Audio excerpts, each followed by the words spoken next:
필요한 것 중에 하나가 정치죠. 그런데 정치만큼 사람들이 싫어하는 것도 없습니다. 물론 정치인들의 잘못 때문이기도 하지만 각각의 주장이나 생각 때문에 싫어하는 경우도 많죠. 그래서 정치 이야기는 늘 조심스럽습니다. 그런 이유로 연예인들은 대부분 정치 이야기는 잘 하지 않는 편이죠. 우리가 열광했던 영화 어벤져스의 캡틴 아메리카는 영화에서 자신의 생각과 주장을 늘 강하게 밀어붙이는 리더의 역할을 해왔었는데요. 그 캡틴 아메리카의 크리스 에반스가 정치 관련 웹사이트 스타팅 포인트의 런칭을 앞두고 있다고 밝혔습니다. 크리스 에반스는 자신의 트위터를 통해 트럼프 대통령의 몇몇 정책들을 공개적으로 반대하는 입장을 여러 번 밝혀왔는데요. 오히려 에스콰이어와의 인터뷰에서 이 웹사이트는 나의 정치적 견해와는 아무런 관련이 없다는 건 분명히 밝히고 싶다. 나의 정치적 견해가 아닌 당신의 이야기가 될 것이다. 자신에게 중요한 문제에 대해 이야기할 수 있는 기회가 될 것이라고 말했습니다.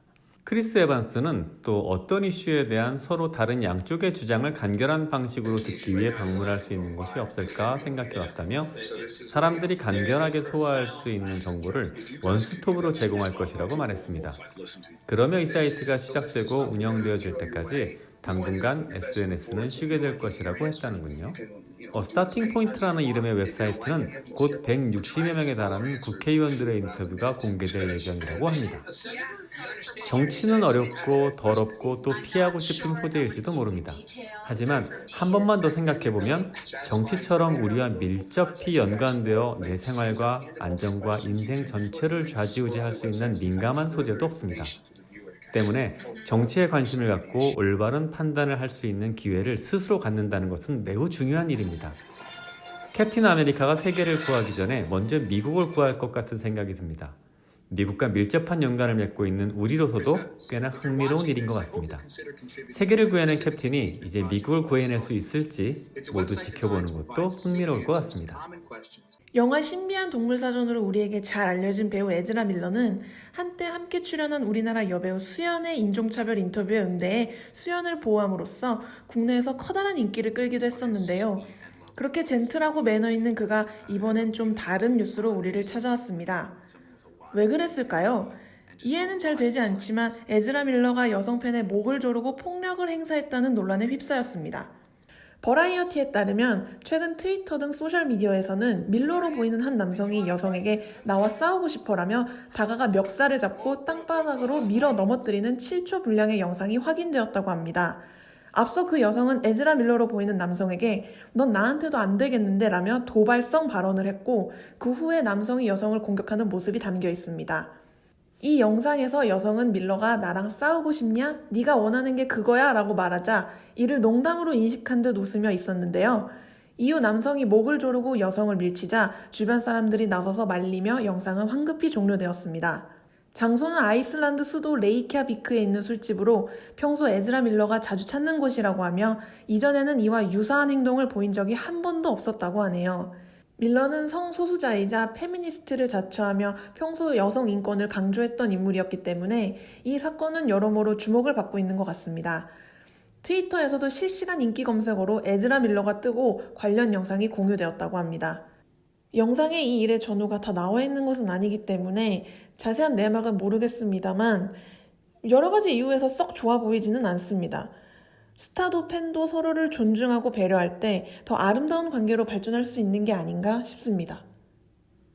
코로나 바이러스는 우리 생활에 여러 가지 불편함과 영향을 끼치고 있습니다만 이번에는 영화 상영 문화까지 그 영향을 끼치고 있다는 소식입니다.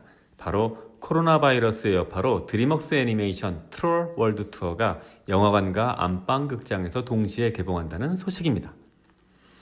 우리는 흔히 개봉 영화라고 하면 극장에 가서 티켓을 구매해 영화 관람을 하는 것을 말하고 보통 극장에서 개봉하지 않고 바로 비디오나 가족용 매체로 출시되는 작품들을 OVA라고 하여 별도의 장르 취급을 해왔는데요. 이번 코로나 사태로 극장가가 꽁꽁 얼어붙으며 하루에도 수십억씩 적자를 보는 제작사 측에서 이를 극복하기 위해 극장과 VOD 서비스를 동시에 공개하기로 해 화제를 모으고 있습니다. 특히 드림웍스 제작의 트롤 월드 투어는 세계 시장을 겨냥한 블록버스터급 애니메이션 영화인데요. 이번 코로나 사태로 집에서 대부분의 시간을 보내는 아이들을 대상으로 한 작품이다 보니 극장보다 안전한 집에서 관람할 수 있도록 하자는 판단에서 이 같은 조치를 취한 것으로 보입니다. 하지만 이러한 조치가 모두에게 환영을 받고 있는 것은 아닙니다. 국내 대형 멀티플렉스인 CGV와 롯데시네마가 상영을 보이콧하겠다는 방침을 이미 밝히며 극장과 2차 부가판권 시장에 동시 공개하는 영화는 상영하지 않겠다는 내부 방침에 변화가 없다라고 전해왔는데, 이들 멀티플렉스는 봉준호 감독의 옥자 역시 넷플릭스 영화라는 이유로 상영을 보이콧해왔습니다. 반면 메가박스는 좀 다른 견해를 보여주었는데요.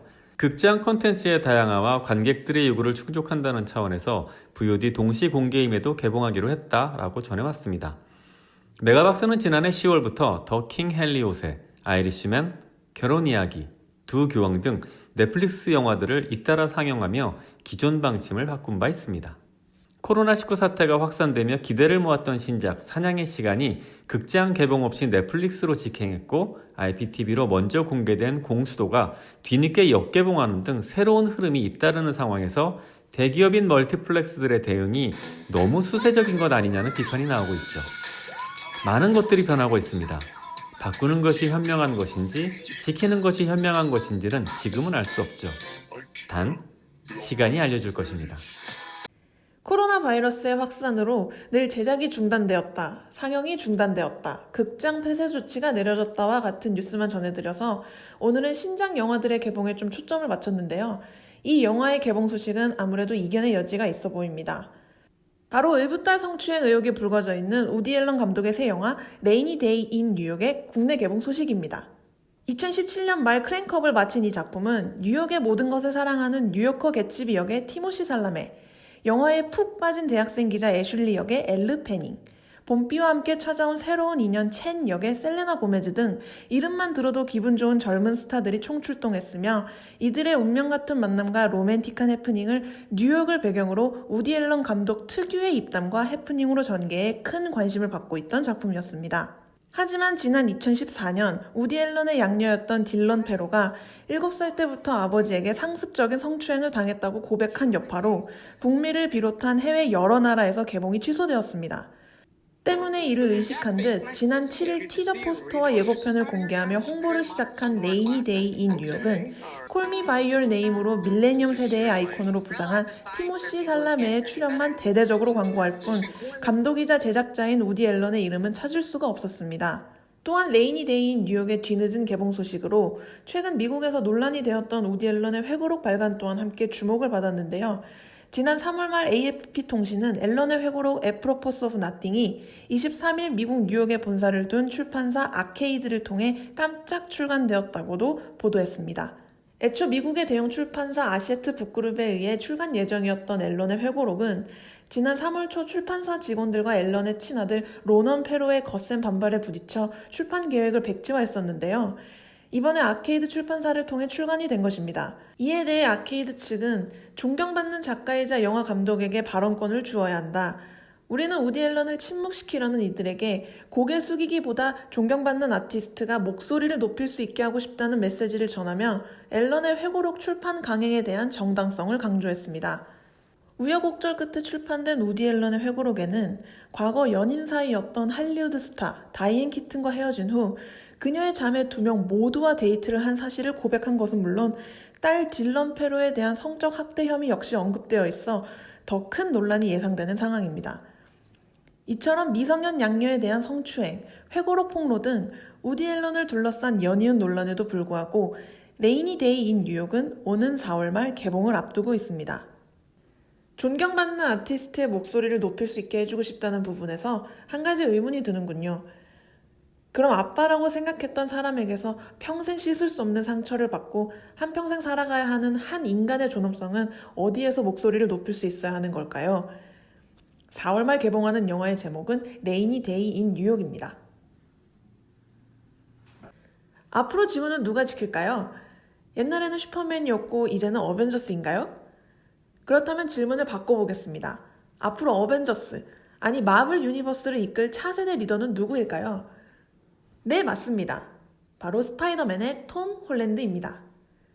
지난 7월 톰 홀랜드는 올리비아 볼튼과 런던의 하이드파크에서 데이트를 즐기는 등 로맨틱한 모습이 인터넷을 통해 전 세계로 퍼지게 되고 열애를 인정하게 되었는데요. 안타깝게도 두 사람은 이제 공식적으로 헤어졌다고 합니다. 데일리 메일에 따르면 톰 홀랜드와 볼튼은 서로 친구일 때가 더 좋다고 판단하여 이별을 선택했다고 합니다. 참고로 톰과 볼튼은 가족끼리 친분이 있는 관계이며 두 사람은 어렸을 때부터 친한 사이였다고 합니다. 특히 이 두 사람의 열애는 톰이 스파이더맨의 연인 젠다야와의 열애설 이후의 일이었기에 더 관심이 쏠렸었습니다만 좀 아쉽게 마무리되고 말았습니다. 그 이후로 우리의 스파이더맨 톰 홀랜드의 연애 소식은 아직 들리지 않고 있습니다. 새로운 스파이더맨의 거미줄에 관심이 있으신 분들은 아마 지금이 절호의 기회가 될 것 같습니다.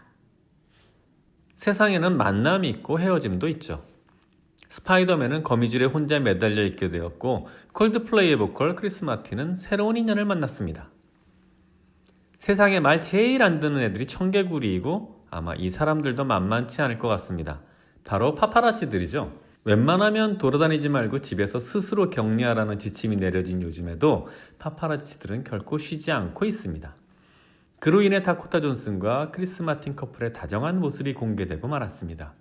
다코타 존슨과 크리스 마틴은 2017년 가을부터 지속적으로 만남과 헤어짐을 반복하고 있는 것으로 보입니다. 2019년 6월에는 이별 기사가 나왔었고요. 8월경에는 다시 관계가 회복되었다는 기사가 나왔었죠. 재밌는 것은 이 두 사람의 오작교가 되어준 사람이 바로 마틴의 전 부인인 기네스 펠트로라고 하네요. 아실런지 모르겠습니다만 콜드플레이의 역대급 앨범이었던 고스트 스토리는 떠나간 기네스 펠트로에 대한 크리스 마틴의 상처가 드러났던 앨범이었습니다. 제가 개인적으로 가장 좋아하는 앨범 중에 하나죠. 어쨌든 기네스 펠트로가 이어준 끈은 지금까지 끊어지지 않고 잘 이어지고 있는 것으로 보입니다. 특히 두 사람은 서로의 관계에 대해 끔찍하게 말을 아끼고 있고 이를 서로 아주 잘 지키고 있기 때문에 이들에 대한 소식을 접하는 것은 쉬운 일이 아닌데요. 이번 격리 기간을 통해 열을 해주시는 파파라치 아저씨들 덕에 두 분의 소식을 전하게 되어 감사함을 전하고 싶습니다. 아티스트들은 상처가 있어야 좋은 작품이 나온다고 하는데 이번에는 크리스도 상처받지 마시고 행복하고 좋은 시간 보내시길 바랍니다. 이혼한 지 20년이 지난 브루스 윌리스와 데미 무어는 이번 코로나 격리 기간을 함께 보내고 있다고 합니다. 관련 사진은 두 사람의 딸 탈로라 윌리스가 공개했습니다. 사람의 연이란 이런 것인가 봅니다. 끊고자 한다고 쉽게 끊어지진 않죠. 그러니 서로 상처 주기보단 못 웃는 시간 되시길 바라봅니다. 함께 해주셔서 고맙습니다.